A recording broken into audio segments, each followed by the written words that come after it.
This is one of the healthiest pancake recipes you will find anywhere. As somebody who writes recipes for desserts, for savory things, kind of everywhere in between that, I also get asked a lot for healthy recipes, low carb, low fat, low sugar. I wrote this pancake recipe because I wanted it to be low carb, low fat, high protein, low calorie, which seems really hard to do if not impossible for something like pancakes because most of the time they come out gross. So I recipe tested this 10 times before getting a good recipe that came out really, really great, met all of the macronutrients that I was trying to go for because I lift a lot. I'm trying to be nice and slim for the summer, so I think you're gonna love this. So you'll see I have a variety of ingredients here, but I will say pretty much all of these you can get at whatever grocery store you shop at. If you have any trouble finding the two special ingredients in this, which I'll get into in just a second, I have links in the description on where you can order them and problem solved. So obviously for pancakes, we need flour.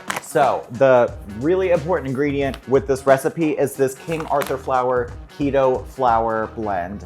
It is surprisingly good and works really well in this recipe. Now, also for the sugar, I really like this all-purpose in the raw. It is a blend of granular sugar-free sweeteners. It's got allulose, erythritol, stevia, and monk fruit. Now, if you cannot find this or do not want to use this, just make sure you are using a granular sugar replacement. I would not use Splenda, does not work too well, but monk fruit, stevia, allulose, erythritol, any of those, the really granulated versions of sugar replacement are gonna work just fine. And then since I wanted a high protein pancake, I do use protein powder in these. This is the one I like. It is Insane Whey Ripped. It's got great macros, super high protein, and you can pretty much use whatever flavor protein you want in these pancakes, or if you don't want to use protein powder, simply leave it out.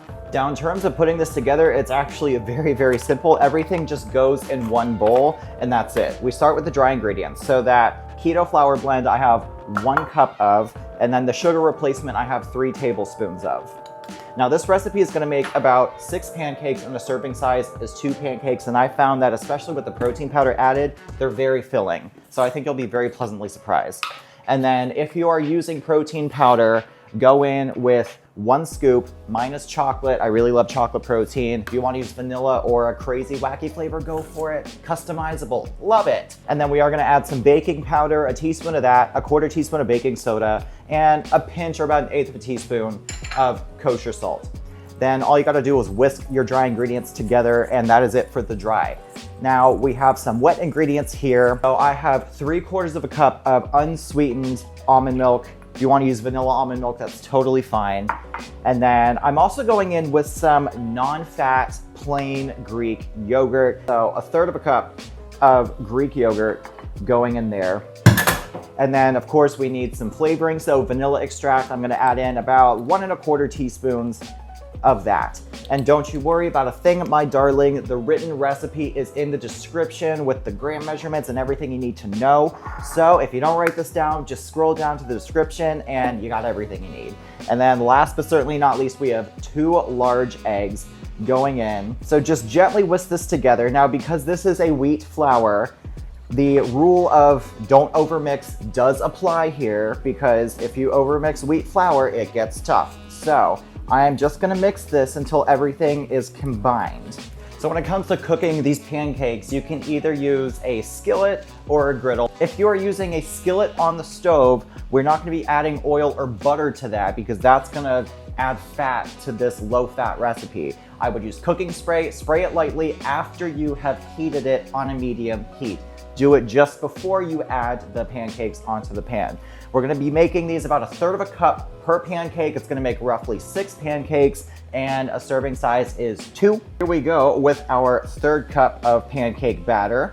Now I've also included the calories and macronutrient information in the description. If you decide to add anything into these pancakes like dark chocolate chips, nuts, or fruit of any kind, it's delicious, but just keep in mind that will change the nutrition information. Not drastically, because you're probably not adding that much, but just keep that in mind. So once you get these on your cooking surface, you want to give them a solid 3 to 4 minutes to fully cook on that first side and get really nice and deep and golden brown. Now, after another few minutes on that second side, these babies are done. And just look at that. Healthy pancakes. Yes, please. I mean, come on. Was that not so easy? And these look great. They smell great. Gorgeous color with some coffee. Sold. Now, when it comes to the syrup, I know pancakes and syrup go hand in hand, and syrup is obviously pure sugar. So I will say there are a lot of great maple syrup substitutes or sugar-free maple syrups at the store. If you want to get that, use that so that you're not ruining the nutrition of these healthy pancakes. Please don't forget to like, comment, and subscribe. Join me every week for new delicious episodes and recipes, and I will see you guys next time.